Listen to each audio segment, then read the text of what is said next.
at the Bata Shoe Museum, and we are in the exhibition On Pointe, the Rise of the Ballet Shoe.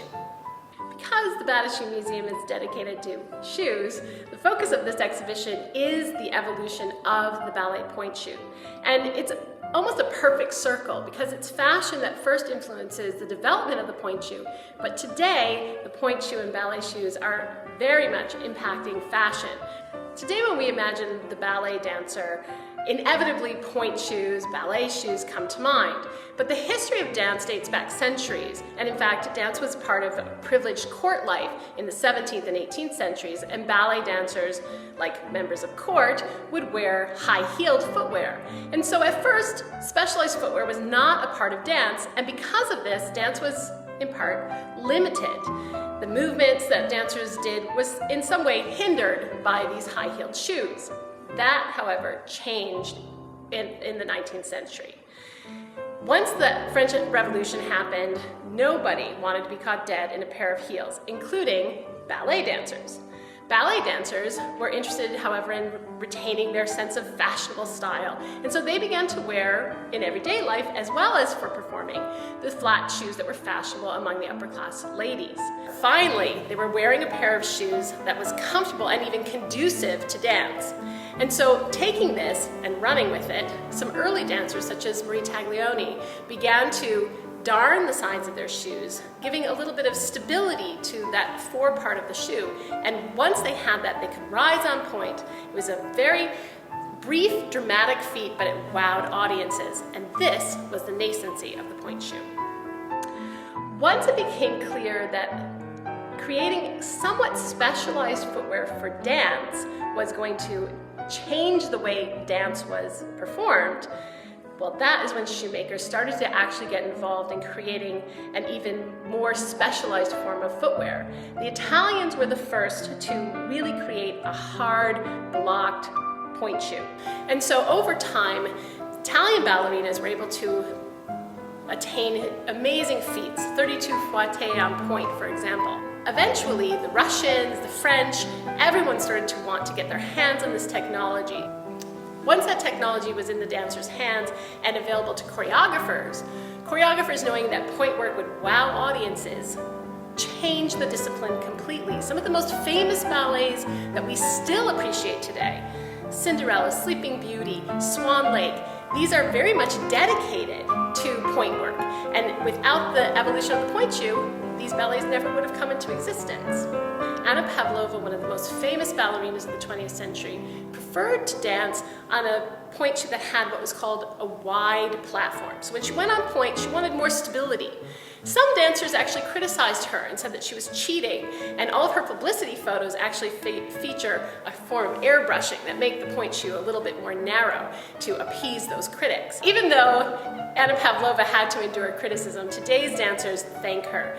Those wide platformed pointe shoes, or wide block pointe shoes that dancers are all dancing on today, increase their stability and allow choreographers to push the boundaries of choreography and allow dancers increased athleticism.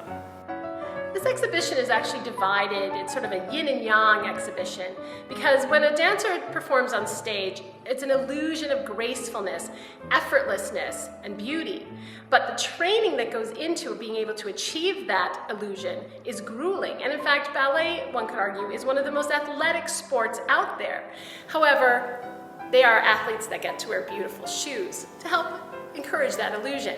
And so both the grueling aspects of practice and athleticism, as well as the fantasy of perfection, are explored in this exhibition. Pointe shoes, unlike a lot of other shoes that people wear today, are very much made by hand. And in fact, the maker himself is able to bring a kind of individual quality to the shoe.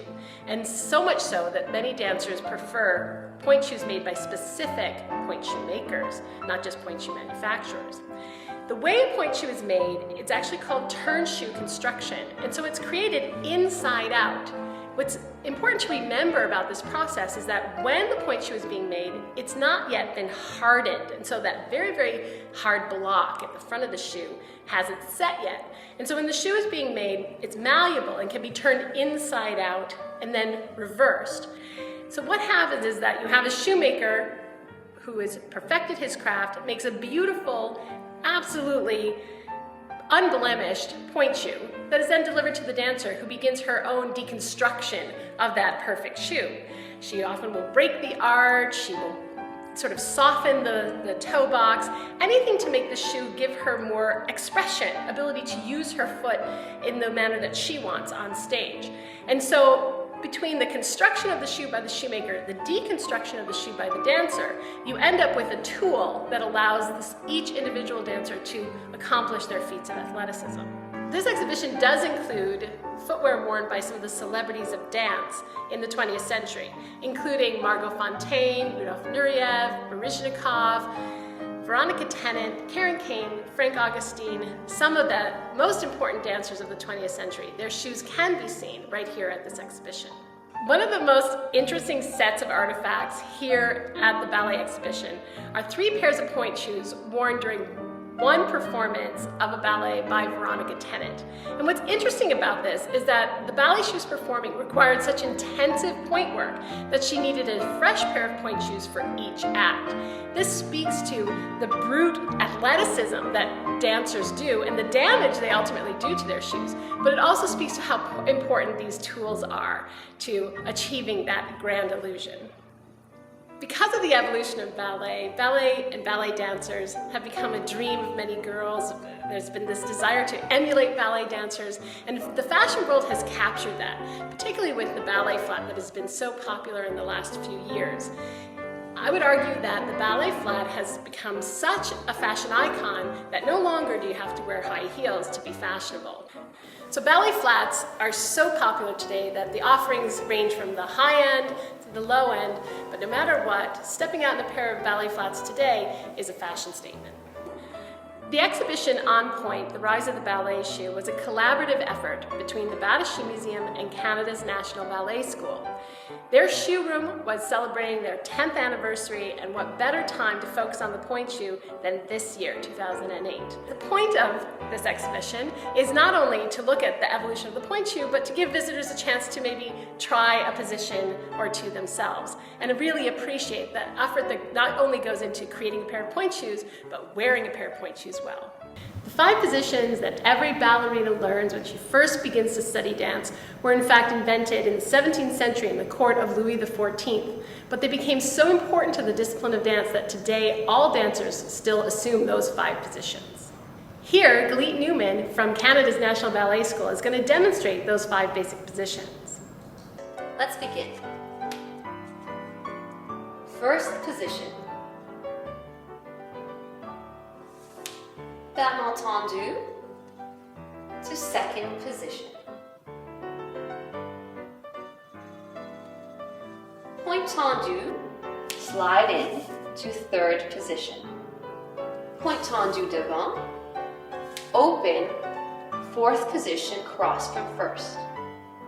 Pointe tendu, cross the leg, fourth position, crossed from fifth. Pointe tendu, close in fifth position. Parallel position. I hope you enjoyed this tour of On Pointe, The Rise of the Ballet Shoe.